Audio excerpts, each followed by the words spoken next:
Hello दोस्तों, welcome to my channel SS Study Adda. दोस्तों, आज हम लोग इस वीडियो में सामान्य ज्ञान जनरल नॉलेज के टॉप 25 क्वेश्चन डिस्कस करेंगे। अगर आप UP police, UP home guard, SSC GD, railway किसी अन्य एग्ज़ाम की तैयारी करते हैं तो ये वीडियो दोस्तों आपके लिए काफ़ी हेल्पफुल होगा। तो चलिए देखते हैं पहला प्रश्न क्या है। आपका पहला प्रश्न है, भारत की पहली शास्त्रीय भाषा कौन सी थी? भारत की पहली शास्त्रीय भाषा कौन सी थी? तो दोस्तों इसका राइट आंसर हो जाएगा ऑप्शन बी, तमिल। भारत की पहली शास्त्रीय भाषा दोस्तों कौन सी है? तमिल। इसको कब शास्त्रीय भाषा का दर्जा दिया गया? तो आपका आंसर होगा 2004 में। तमिल को पहले शास्त्रीय भाषा का दर्जा 2004 में दिया गया था। अब देखते हैं दोस्तों, भारत में टोटल कितनी शास्त्रीय भाषाएं हैं? कुल शास्त्रीय भाषाएं कितनी है? तो आपका आंसर होगा 6। इनमें दोस्तों कौन कौन सी है? संस्कृत, कन्नड़, तेलुगु, मलयालम, उड़िया और तमिल, जो कि तमिल दोस्तों पहली शास्त्रीय भाषा है। चलिए अगला प्रश्न देखते हैं। आपका अगला प्रश्न है, डर्बी कप का संबंध किस खेल से होता है? दोस्तों डर्बी कप का संबंध किस खेल से होता है? तो आपका आंसर हो जाएगा ऑप्शन ए, घोड़ा दौड़। दोस्तों डर्बी कप घोड़ा दौड़ से संबंधित होता है। अब अगर आपसे पूछा जाए ध्यानचंद कप का संबंध किस खेल से होता है, तो दोस्तों आपका राइट आंसर हो जाएगा हॉकी। इसके बाद अगर आपसे पूछा जाता है कि उबेर कप और थॉमस कप का संबंध किस खेल से होता है, तो आपका आंसर हो जाएगा बैडमिंटन। चलिए अगला प्रश्न देखते हैं। आपका अगला प्रश्न है, Hind Swaraj my experiment with truth Navajivan नामक पुस्तक के लेखक कौन है? Hind Swaraj my experiment with truth Navajivan नामक पुस्तक के लेखक कौन है? तो दोस्तों इसका राइट आंसर हो जाएगा ऑप्शन सी, महात्मा गांधी। दोस्तों ये तीनों ही पुस्तकें किसकी हैं? महात्मा गांधी ने लिखी है। चलिए अगला प्रश्न देखते हैं। आपका अगला प्रश्न है, इनमें से कौन सी एक अदिश राशि नहीं है? इसमें आपको बताना इनमें से कौन सी एक अदिश राशि नहीं है। चलिए देखते हैं क्या आंसर होगा।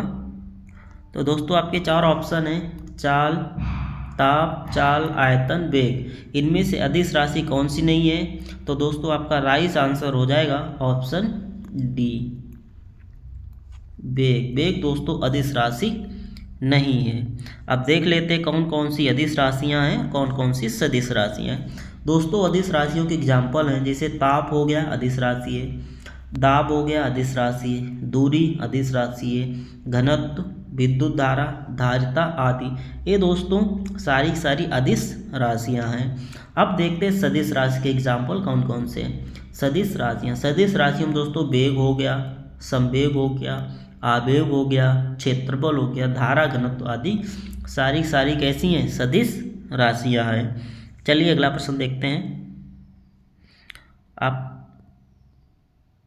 आपका अगला प्रश्न है, पहली बार जाति आधारित जनगणना कब हुई थी? पहली बार जाति आधारित जनगणना कब हुई थी? तो दोस्तों इसका राइट आंसर हो जाएगा ऑप्शन सी, 1931 में। दोस्तों 1931 में पहली बार जाति आधारित जनगणना हुई थी। अगर आपसे पूछा जाता है जनगणना का लघु विभाजक वर्ष किस वर्ष को कहा जाता है, तो दोस्तों लघु विभाजक वर्ष 1951 को कहा जाता है। इसके बाद अगर आपसे पूछ लिया जाता है जनगणना का महाविभाजक वर्ष किस वर्ष को कहा जाता है, तो आपका राइट आंसर हो जाएगा 1921 को। अब अगला प्रश्न है, जनगणना की शुरुआत या पहली बार जनगणना कब हुई थी? अगर आपसे पूछा जाता है कि जनगणना की शुरुआत कब हुई थी या पहली बार जनगणना कब हुई थी, तो आपका आंसर क्या होगा? 1872 में। किसके शासनकाल में? लॉर्ड मेयो के कार्यकाल में दोस्तों जनगणना की शुरुआत हुई थी। इसके बाद अगर आपसे पूछा जाता है कि नियमित जनगणना की शुरुआत कब हुई, ये तो हो गया दोस्तों पहली बार जनगणना कब हुई थी, यानी शुरुआत कब हुई थी? 1872 में। अब अगर आपसे पूछा जाता है कि नियमित जनगणना की शुरुआत कब हुई थी, तो आपका आंसर होगा 1881 से। लॉर्ड रिपन के शासनकाल में दोस्तों नियमित जनगणना की शुरुआत हुई थी। चलिए अगला प्रश्न देखते हैं।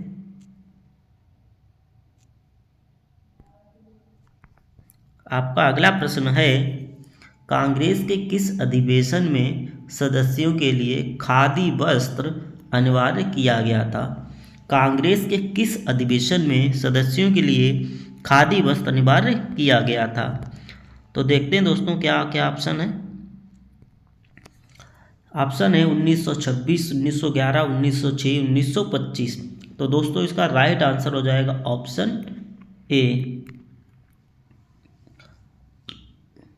1926 में दोस्तों कांग्रेस अधिवेशन में सदस्यों के लिए खादी वस्त्र अनिवार्य किया गया था। तो 1926 अधिवेशन 1926 दोस्तों कहाँ पे, गुवाहाटी में हुआ था अधिवेशन।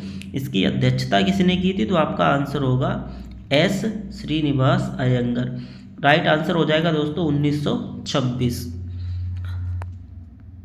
अब अगर आपसे पूछा जाता है कि पहली बार जनगण मन कब गाया गया था, कांग्रेस के किस अधिवेशन में पहली बार जनगण मन गाया गया था? तो आपका आंसर होगा 1911 कोलकाता अधिवेशन में। इसकी अध्यक्षता किसने की थी?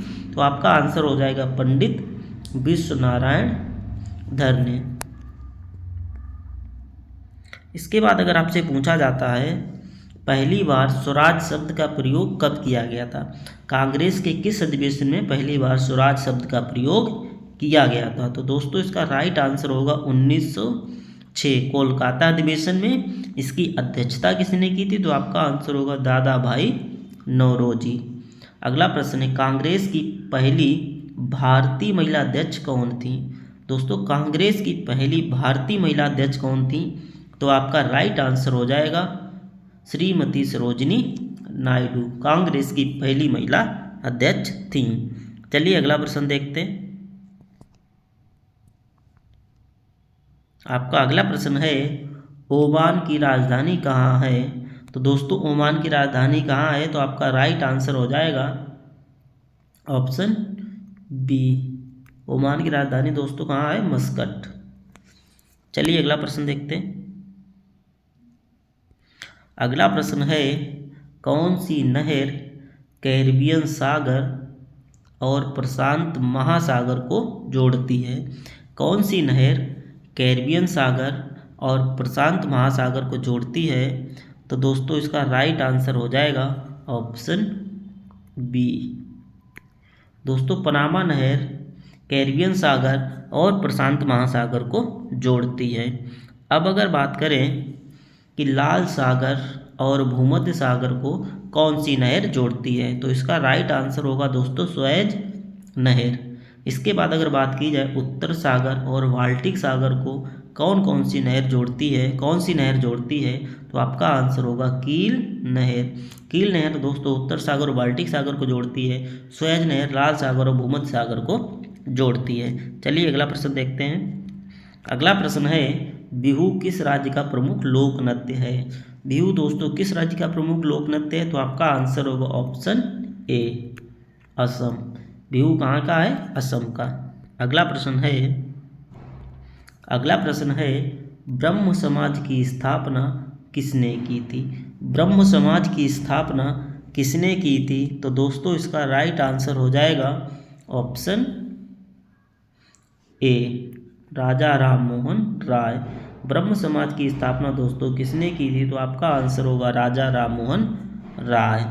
अब अगर आपसे यही पूछा जाए कि आर्य समाज की स्थापना किसने की थी, तो आपका आंसर होगा स्वामी दयानंद सरस्वती ने। इसके बाद अगर आपसे पूछा जाता है कि रामकृष्ण मिशन की स्थापना किसने की, तो दोस्तों आपका राइट आंसर होगा स्वामी विवेकानंद ने।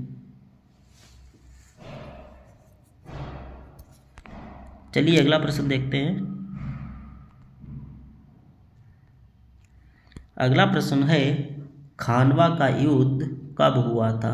खानवा का युद्ध दोस्तों कब हुआ था? तो इसका राइट आंसर हो जाएगा ऑप्शन ए 1527 में खानवा का युद्ध हुआ था। खानवा का युद्ध दोस्तों 1527 ईस्वी में किसके किसके बीच हुआ था? तो आपका आंसर होगा बाबर और राणा सांगा के बीच खानवा का युद्ध हुआ था, जिसमें दोस्तों बाबर ने राणा सांगा को हराया था। अगर आपसे पूछा जाता है कि चंदेरी का युद्ध कब हुआ था, तो इसका आप आंसर हो जाएगा 1528 में। खानवा का युद्ध दोस्तों 1527, चंदेरी का युद्ध 1528। किसके किसके बीच हुआ था? बाबर और मेदिनी राय के बीच हुआ था।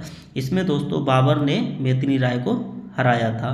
इसके बाद अगर पूछा जाता घाघरा का युद्ध, खानवा का युद्ध 1527, चंदेरी का युद्ध 1528, घाघरा का युद्ध 1529। घाघरा का युद्ध दोस्तों 1529 में किसके किसके बीच हुआ था? तो आंसर होगा बाबर और महमूद लोदी के बीच। इसमें भी दोस्तों बाबर ने महमूद लोदी को पराजित किया था, बाबर की विजय हुई थी। चलिए अगला प्रश्न देखते हैं। अगला प्रश्न है, इनमें से कौन सा वायरस से होने वाला रोग है? इनमें दोस्तों कौन सा वायरस से होने वाला रोग है? तो दोस्तों आपका राइट आंसर हो जाएगा ऑप्शन ए, रेबीज दोस्तों एक वायरस से होने वाला रोग होता है। चलिए अगला प्रश्न देखते हैं। आपका अगला प्रश्न है, किस आयोग का संबंध बाबरी मस्जिद से है? किस आयोग का संबंध बाबरी मस्जिद से है? तो दोस्तों आपका राइट आंसर होगा ऑप्शन बी, लिब्राहम आयोग का संबंध दोस्तों किससे? तो आंसर होगा बाबरी मस्जिद। लिब्राहम आयोग का संबंध दोस्तों किससे? तो आंसर होगा बाबरी मस्जिद। अब अगर आपसे पूछा जाता है हंटर आयोग का संबंध किससे है? हंटर आयोग दोस्तों जलियांवाला बाग हत्याकांड से संबंधित है। इसके बाद अगर आपसे पूछा जाता है ज्ञान प्रकाश समिति का संबंध किससे है? तो आपका राइट आंसर होगा चीनी घोटाला। अब अगर आपसे पूछा जाता है नरसिम्हन समिति का संबंध किससे है? तो आपका आंसर होगा वित्तीय या बैंकिंग सुधार से संबंधित है। नरसिम्हन समिति दोस्तों वित्तीय या बैंकिंग सुधार से संबंधित है। चलिए अगला प्रश्न देखते हैं। अगला प्रश्न है, फुटबॉल की एक टीम में कितने खिलाड़ी होते हैं? फुटबॉल की एक टीम में कितने खिलाड़ी होते हैं? तो दोस्तों इसका राइट आंसर हो जाएगा ऑप्शन डी, 11। फुटबॉल में दोस्तों कितने? 11 खिलाड़ी होते हैं। अगर आपसे पूछा जाता है चाहे फुटबॉल हो जाए, क्रिकेट हो या हॉकी, फुटबॉल क्रिकेट हॉकी दोस्तों तीनों में ही कितने कितने खिलाड़ी होते हैं? तो आपका आंसर होगा 11। अब अगर आपसे पूछा जाता रग्बी फुटबॉल में कितने खिलाड़ी होते हैं? तो आपका आंसर होगा 15। पोलो में कितने खिलाड़ी होते हैं? तो आपका आंसर होगा 4। कबड्डी या हैंडबॉल के बारे में पूछा जाए तो दोस्तों इसमें कितने खिलाड़ी होते हैं? तो आपका आंसर होगा 7। चलिए अगला प्रश्न देखते हैं। आपका अगला प्रश्न है, सबसे पहले भौतिकी का नोबेल किसे दिया गया था? सबसे पहले भौतिकी का नोबेल किसे दिया गया था? तो दोस्तों इसका राइट आंसर हो जाएगा option A, W Roentgen. W Roentgen को दोस्तों सबसे पहले भौतिकी का नोबेल दिया गया था। चलिए अगला प्रश्न देखते हैं। आपका अगला प्रश्न है, उबेर कप का संबंध किस खेल से है? उबेर कप का संबंध किस खेल से है? तो दोस्तों आपका आंसर हो जाएगा option C, badminton. Uber Cup दोस्तों बैडमिंटन से संबंधित होता है। चलिए अगला प्रश्न देखते हैं। आपका अगला प्रश्न है, भारतीय संविधान के भाग 15 का संबंध किससे है? यानी भाग 15 किससे संबंधित है? दोस्तों भारतीय संविधान का भाग 15 किससे संबंधित है? तो आपका आंसर होगा निर्वाचन। ऑप्शन बी राइट आंसर हो जाएगा, निर्वाचन। भाग 15 दोस्तों निर्वाचन से संबंधित है। अब अगर आपसे पूछा जाए कि भाग 17 का संबंध किससे है? तो आपका आंसर होगा राजभाषा। भाग 17 राजभाषा। भाग 18 किससे संबंधित है? तो आपका आंसर होगा आपात उपबंध। भाग 18 दोस्तों किससे संबंधित है? तो आंसर होगा आपात उपबंध से। अब अगर पूछा जाता है भारतीय संविधान का भाग 20 किससे संबंधित है? तो आपका राइट आंसर हो जाएगा संविधान संशोधन। भारतीय संविधान का भाग 20 दोस्तों संविधान संशोधन से संबंधित है। चलिए अगला प्रश्न देखते हैं। अगला प्रश्न है, बेफिन की खाड़ी एवं अटलांटिक महासागर के बीच कौन सी जल संधि है? या बेफिन की खाड़ी और अटलांटिक महासागर को कौन सी जल संधि जोड़ती है? तो दोस्तों इसका राइट आंसर हो जाएगा ऑप्शन बी, डेविस जल संधि। दोस्तों डेविस जल संधि बेफिन की खाड़ी और अटलांटिक महासागर को जोड़ती है या इसके बीच है। अब अगर आपसे पूछा जाए हडसन जल संधि दोस्तों किसको किसको जोड़ती है, तो आपका आंसर होगा हडसन की खाड़ी और अटलांटिक महासागर को हडसन जल संधि जोड़ती है या इसके बीच में है। अब इसके बाद है पाक जल संधि दोस्तों, मन्नार की खाड़ी और बंगाल की खाड़ी को कौन सी जल संधि जोड़ती है या कौन सी जल संधि इसके बीच में है, तो आपका आंसर होगा पाक जल संधि। चलिए अगला प्रश्न देखते हैं। आपका अगला प्रश्न है लच्छू महाराज का संबंध किस शास्त्रीय नृत्य से है। लच्छू महाराज का संबंध किस शास्त्रीय नृत्य से है, तो दोस्तों आपका राइट आंसर होगा ऑप्शन बी कत्थक। लच्छू महाराज दोस्तों कत्थक से संबंधित हैं। अब अगर आपसे पूछा जाए लच्छू महाराज हो गए या अच्छन महाराज, शंभू महाराज, बिरजू महाराज, सुखदेव महाराज, इन सभी का संबंध किस भारतीय नृत्य से है, किस शास्त्रीय नृत्य से है, तो आपका आंसर होगा कत्थक। लच्छू महाराज, अच्छन महाराज, शंभू महाराज, बिरजू महाराज, सुखदेव महाराज दोस्तों सभी का संबंध कत्थक शास्त्रीय नृत्य से है। चलिए अगला प्रश्न देखते हैं। आपका अगला प्रश्न है संतरे में पाया जाने वाला अम्ल कौन सा है। संतरे में पाया जाने वाला अम्ल कौन सा है, तो दोस्तों इसका राइट आंसर हो जाएगा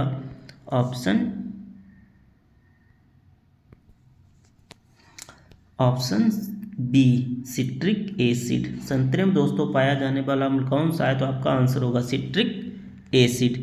अब अगर आपसे पूछा जाता है टमाटर में कौन सा अम्ल पाया जाता है, तो इसका राइट आंसर होगा दोस्तों ऑक्जेलिक एसिड।